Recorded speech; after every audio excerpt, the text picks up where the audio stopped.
Hello mọi người. Đây là siêu rết nha mọi người. Cái sân rết. Siêu đi. Đây đang Làm nhà trong làng nha mọi người ơi. Đây là thợ sấy nha, đến từ Gia Lai nhé.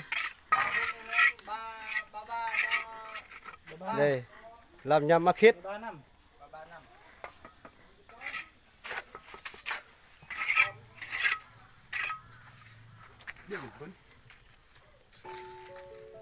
Siêu rui rồi mà rết đây này. Đây.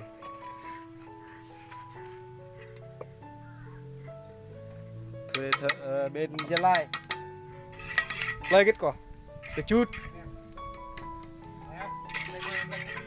Lấy chút ấy đây này.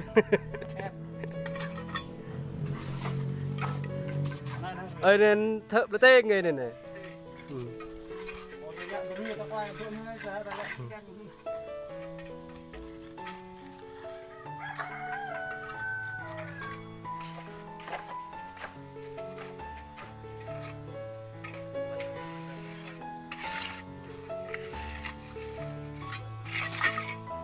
Rùi này hay lần đi thợ ấy chít như này họ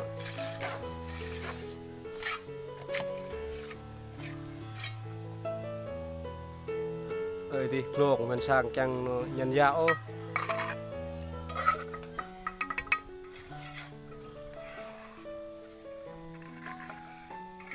là bây giờ 20 mình sang 20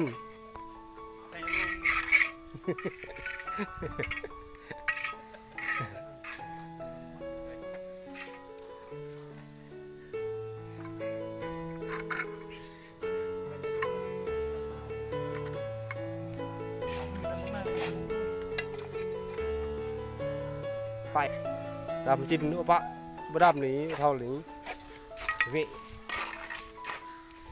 nó đo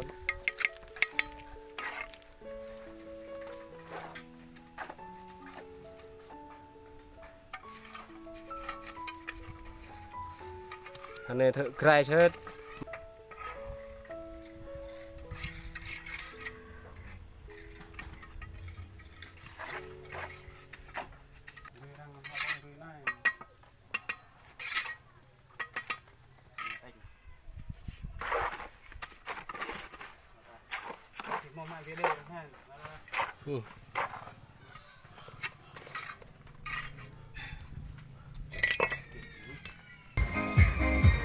xây nhà con sông đi mọi người nha.